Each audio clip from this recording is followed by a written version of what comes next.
உலகநாயகன் கமல்ஹாசன் சங்கர் கூட்டணியில் உருவாகி இருக்கிற இந்தியன் 2 திரைப்படம் ஜூலை 12ஆம் தேதி உலகமெங்கும் ரிலீஸ் ஆக போகுது. இந்தியன் 2 படத்தோட ப்ரமோஷன் வேலைகளில் படக்குழு தீவிரமாக இறங்கிட்டாங்க. முன்னதாக ஹிந்துஸ்தானி 2வோட ஈவெண்ட் மும்பையில் நடந்துச்சு.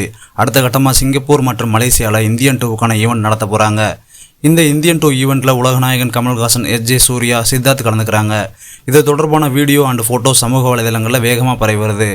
இந்த ஈவெண்ட் சிங்கப்பூரில் ஒரு நாளும் மலேசியாவில் ஒரு நாள் நடக்க இருக்கிறதா 3 டாட் மூவிஸ் திரைப்பட விநியோக நிறுவனம் அறிவிச்சிருக்கிறாங்க. மேலும் இந்தியன் 2 திரைப்படம் மலேசியா முழுவதும் 156க்கும் மேற்பட்ட இடங்களில் ரிலீஸ் ஆக போகுது.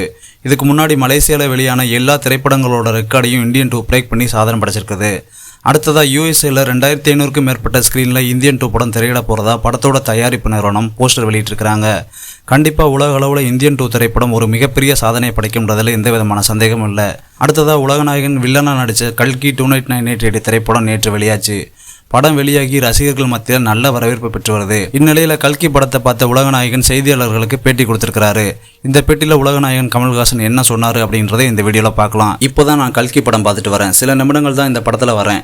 எனக்கு இனி வேலை தொடங்குறது பார்ட் 2 தான். உலக சினிமாவை நோக்கி இந்திய சினிமா நகர்ந்து கொண்டிருப்பதற்கான பல அடையாளங்கள் சமீப காலங்களாக வந்துட்டு இருக்குது.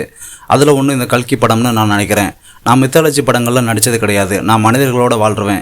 இருந்தாலும் ஒரு சுவாரஸ்யமான கதையை சொல்லியிருக்கிறாரு.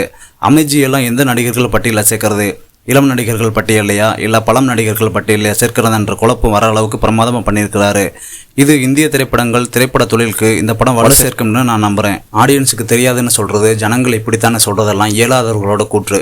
அதை நான் சொல்லவே மாட்டேன். நம்ம மக்களுக்கு இதெல்லாம் புரியாதுன்னு சொல்கிறது ஏற்றுக்கவே முடியாது. அது எப்படி பாட்டு இல்லாமல் பாசையும் புரியாமல் ஜேம்ஸ் பாண்ட் படத்தை கூட்டமாக பார்த்துட்டு வராங்க. நல்ல டெக்னிக் தமிழர்களுக்கு புரியாதுன்னு சொல்கிறத நான் ஏற்றுக்கிடவே மாட்டேன். மொழியே இல்லைனாலும் தமிழர்கள் நல்லா இருந்ததுன்னா பார்ப்பாங்க அப்படின்னு உலகநாயகன் கமல்ஹாசன் பேசியிருக்கிறாரு.